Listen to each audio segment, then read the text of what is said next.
Hello everyone, good morning. आप सभी लोगों का बहुत बहुत स्वागत है आज की इस हमारे क्लास में, जिसमें कि टॉप 15 यानी कि टॉप 15 क्वेश्चन को देखेंगे। सारे प्रश्न इंपॉर्टेंट रहने वाले हैं, तो सभी लोग जुड़ जाइए।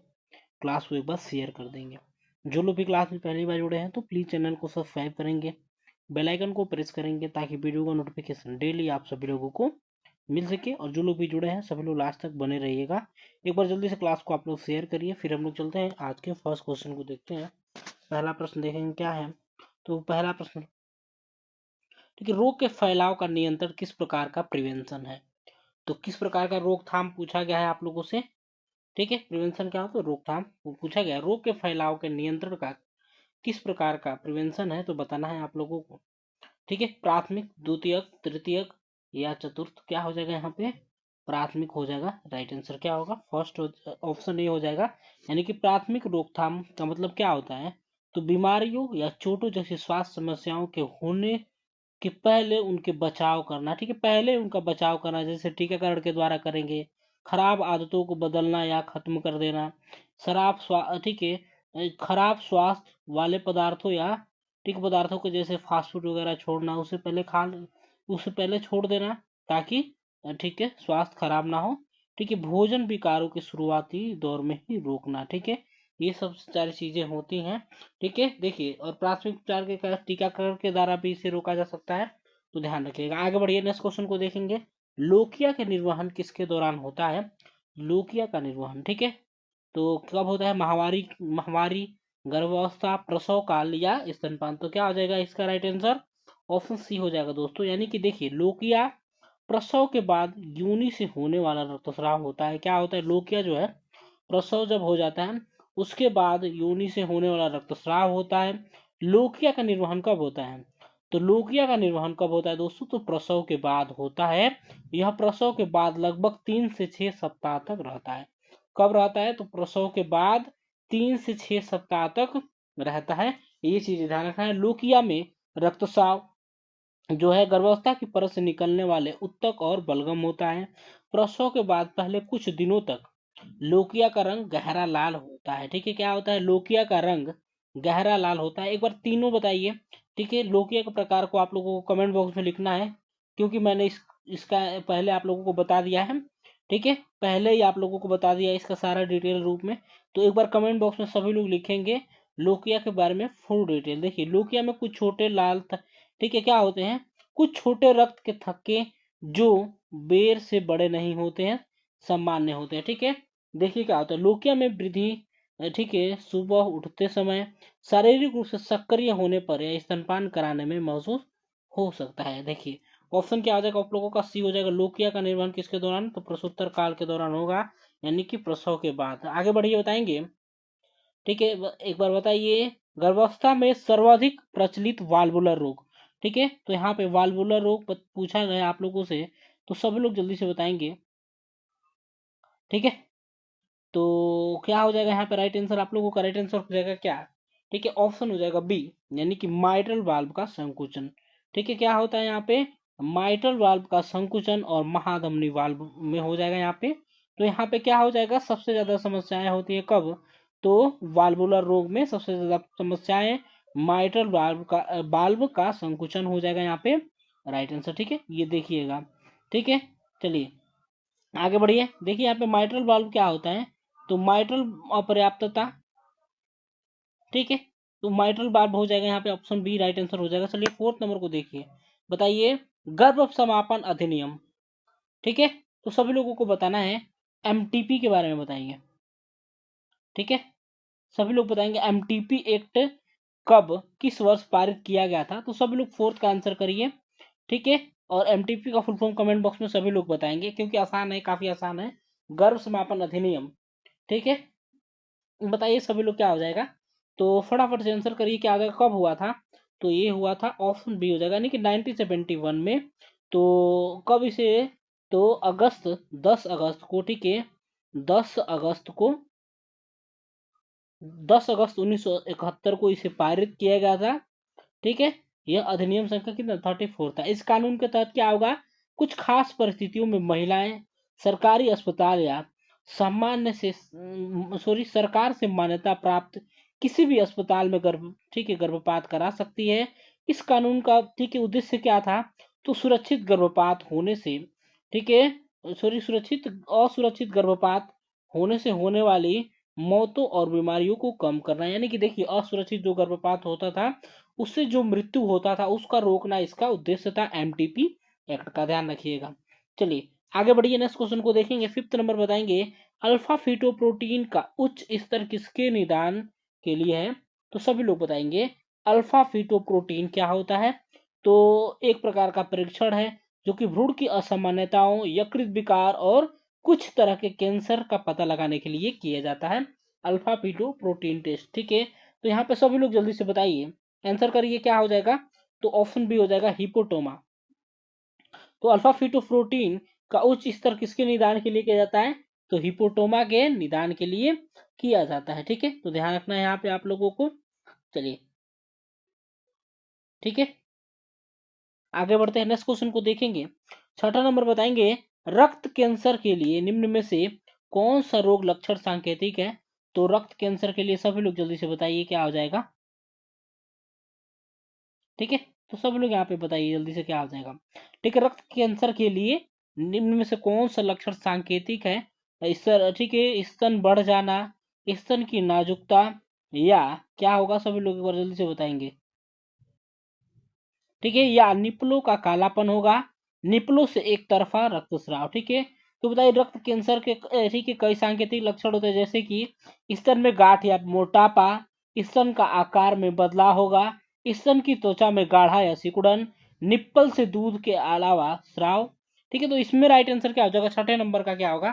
तो ऑप्शन डी हो जाएगा। ठीक है, यानी कि निप्पलों से एक तरफा स्राव हो जाएगा, राइट आंसर निप्पलों से एक तरफा स्राव इसमें राइट आंसर हो जाएगा। और काफी चीजें होती है, स्तन की त्वचा पर लालिमा भी हो सकता है यहाँ पे, तो ऑप्शन डी राइट आंसर होगा स्तन कैंसर के बारे में। ठीक है, चलिए आगे बढ़िए, नेक्स्ट क्वेश्चन को देखेंगे। 7 नंबर बताएंगे, फॉदर गिल्स ऑपरेशन। ठीक है, फॉदर गिल्स ऑपरेशन किया जाता है, फादर गिल ऑपरेशन किया जाता है।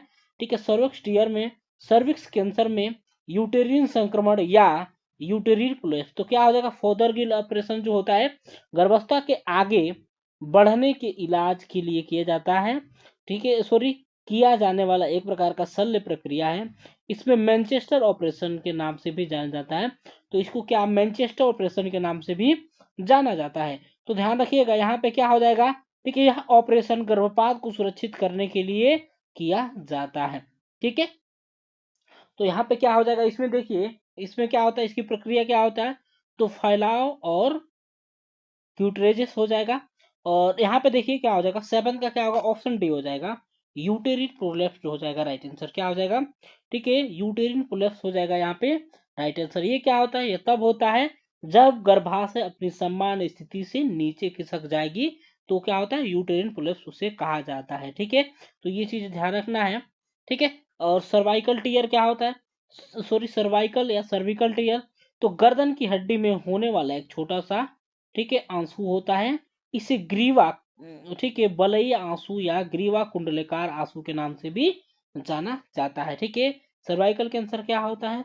तो बड़े कैंसर से रक्तस्राव की संभावना अधिक होने और यूनि से दुर्गंध युक्त स्राव और पेल्विस क्षेत्र में दर्द हो सकता है। इसमें सर्वाइकल कैंसर में यूटेरिन संक्रमण बताना है आप लोग को। ठीक है, तो ये क्या होता है? यूटेरिन संक्रमण क्या होता है? तो इस एंडोमेट्रियोसिस कहा जाता है। क्या कहा जाता है? यूटेरिन संक्रमण को क्या कहेंगे? तो एंडोमेट्रियोसिस कहा जाएगा। गर्भाशय की परत में बैक्टीरियल संक्रमण के कारण होने वाला सूजन होता है ये। ठीक है, क्या होता है? तो एक एक प्रकार का ये क्या हो सकता है? तो सेक्सुअल ट्रांसमिशन, गर्भावस्था के कारण सेक्सुअल ट्रांसमिशन जैसे कि क्लोस्ट्रिडियम टेटनियो और गोनेरियो भी हो सकता है। तो ध्यान रखना है यहाँ पे टेनिन संक्रमण, ठीक है, का कारण। आगे बढ़िए, नेक्स्ट क्वेश्चन को देखेंगे। कॉर्ड एक व्यक्ति है जो कि क्या है? नपुंसक है, पुरुष है, ठीक है, प्रजनन क्षम है, ठीक है, कुछ विशिष्ट स्त्रियों के लिए नपुंसक है, या सर्जरी के पश्चात, ठीक है, प्रजनन क्षम बना है। तो यहाँ पे बताइए सर्जरी के बाद बना है या क्या हो जाएगा? तो यहाँ पे क्या हो जाएगा आप लोगों का? 8 का राइट आंसर ऑप्शन सी हो जाएगा, यानी कि कुछ विशिष्ट स्त्रियों के लिए नपुंसक है। क्वाड एक व्यक्ति क्या है? तो जो कि क्या है? तो कुछ विशिष्ट स्त्रियों के लिए क्या है, नपुंसक होता है। ठीक है, ये चीज ध्यान रखना है। ठीक है, चलिए आगे बढ़ेंगे हम लोग, नेक्स्ट क्वेश्चन को देखेंगे। 9th नंबर बताएंगे, निम्नलिखित में से कौन सा बिशप स्कोर के अवयव यानी कि घटक नहीं है। बिशप स्कोर का घटक कौन सा नहीं है? ग्रीवा, ठीक है, सुसंगति, ग्रीवा विस्फारण, सिर की स्थिति या सिर का अवस्थान। तो यहाँ पे क्या हो जाएगा, सभी लोग बताएंगे। बिशप स्कोर क्या होता है? तो गर्भावस्था के दौरान गर्भाशय ग्रीवा की जांच का एक तरीका होता है बिशप स्कोर। ठीक है, यह स्कोर प्रसव के लिए शरीर की तैयारता का आकलन करने में मदद करता है। बिशप स्कोर के आधार पर यह पता चलता है कि प्रसव के लिए प्रेरण की जागरूक होगी या नहीं होगी। तो इसके बारे में कुछ जानकारी जानेंगे हम लोग बिशप स्कोर के बारे में। बिशप स्कोर को, ठीक है, क्या सर्विक्स स्कोर या, ठीक है, पेल्विक स्कोर भी कहा जाता है इसे। ठीक है, सर्विक्स स्कोर भी कर सकते हैं, इसे क्या कहेंगे? ठीक है, ठीक है, सर्विक्स स्कोर कर सकते हैं, सर्विक्स स्कोर कर सकते हैं इसे, ध्यान रखिएगा।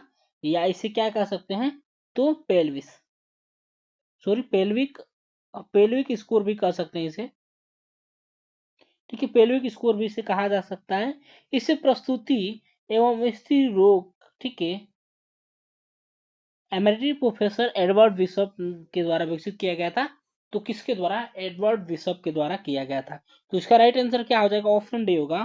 ठीक है, सिर का अवस्थान हो जाएगा बिशप स्कोर का घटक, कौन सा नहीं है?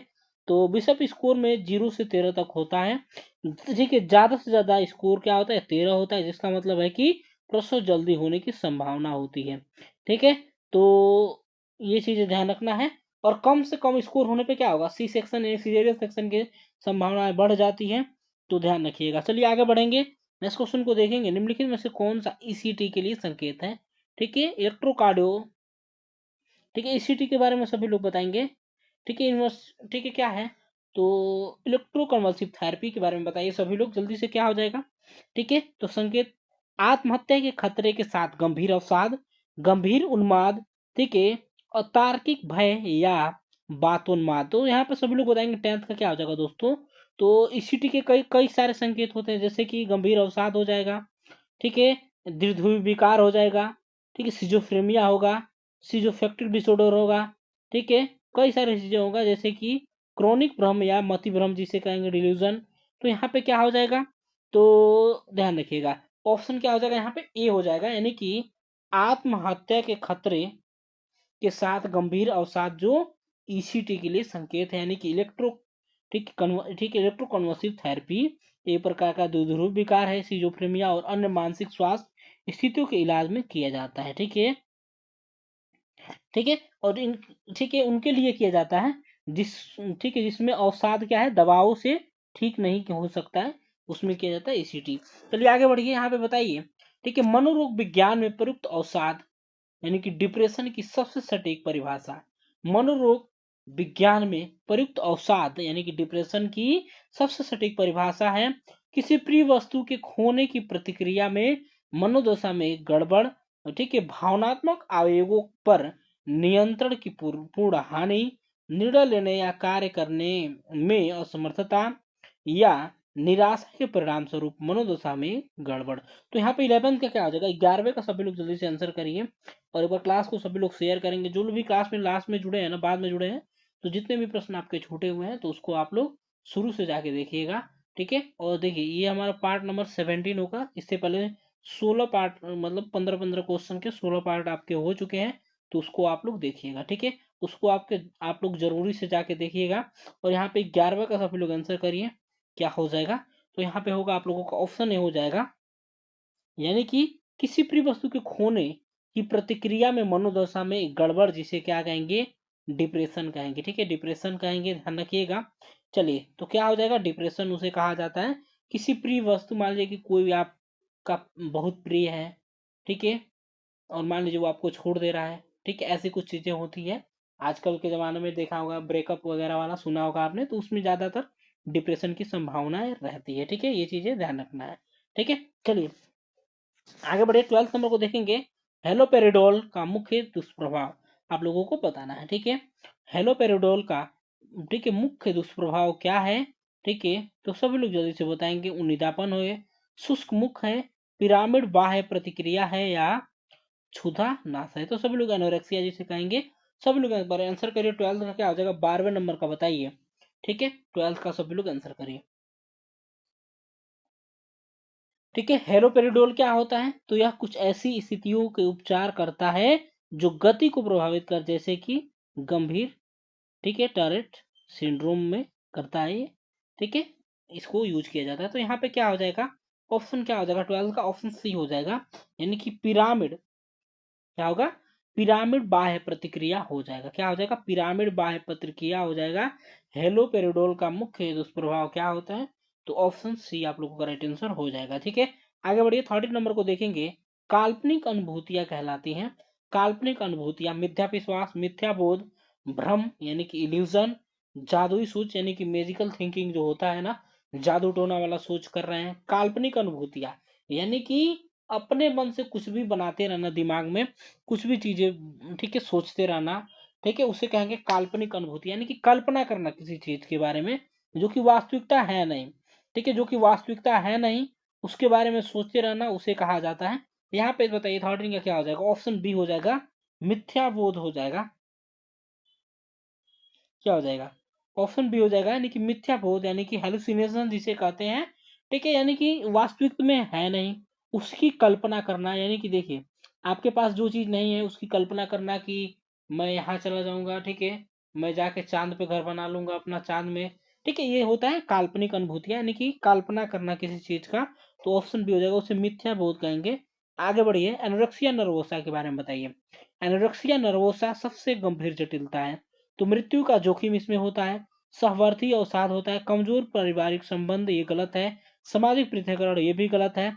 क्या हो जाएगा यहाँ पे आपका, ऑप्शन नहीं हो जाएगा। ठीक है, मृत्यु का अधिक जोखिम, क्या, तो मृत्यु का अधिक जोखिम हो जाएगा ना एनोरेक्सिया नर्वोसा में। तो इसमें क्या होता है, एनोरेक्सिया नर्वोसा के बारे में समझेंगे। तो ये क्या है, तो इसमें व्यक्ति जो होता है, खाने पीने का एक विकार है जिसमें दुबले होने की, ठीक है, अनियंत्रित इच्छा, शरीर की विकृति छवि, मोटापे की चरम भय, और भोजन की सेवन में कमी, यानी कि भोजन कम खाना, मोटा होने के डर से कम खाना, जिसके कारण शारीरिक वजन उल्लेखनीय रूप से कम हो जाता है। ठीक है, तो इसमें क्या होता है, तो मृत्यु का अधिक जोखिम रहता है एनोरेक्सिया नर्वोसा में।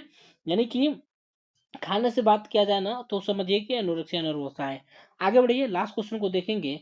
मरीज की अभिमुखता एवं स्मरण क्षमता के आकलन की जांच कौन सी है, यहाँ पे सभी लोग बताएंगे। मरीज की अभिमुखता एवं स्मरण क्षमता के आकलन के लिए जांच कौन सा है।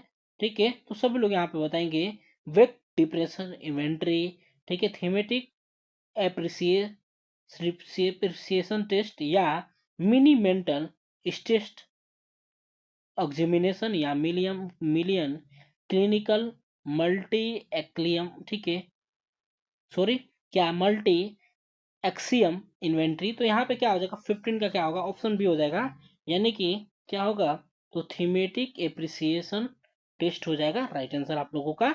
यानी कि मरीज की अभिमुखता यानी कि ओरिएंटेशन एवं स्मरण क्षमता यानी कि याद करने की क्षमता का जांच करना क्या कहलाता है, तो थीमेटिक एप्रिसिएशन टेस्ट उसे कहा जा सकता है। ठीक है, चलिए तो आगे बढ़िए। जो लोग भी वीडियो को लाइक नहीं किया, वीडियो को लाइक करेंगे। चैनल को यदि आपने अभी तक सब्सक्राइब नहीं किया है, प्लीज चैनल को सब्सक्राइब करेंगे। बेल आइकन को प्रेस नहीं किया है तो बेल आइकन को प्रेस करेंगे। मिलेंगे कल सुबह आप सभी लोगों से अगली क्लास में। तब तक के लिए bye, take care, thank you so much for watching, have a great day. धन्यवाद। अपना स्कोर बता के सभी लोग जाएंगे और रेगुलर 9 बजे क्लास में जुड़ जाया करें आप लोग। Bye bye and take care.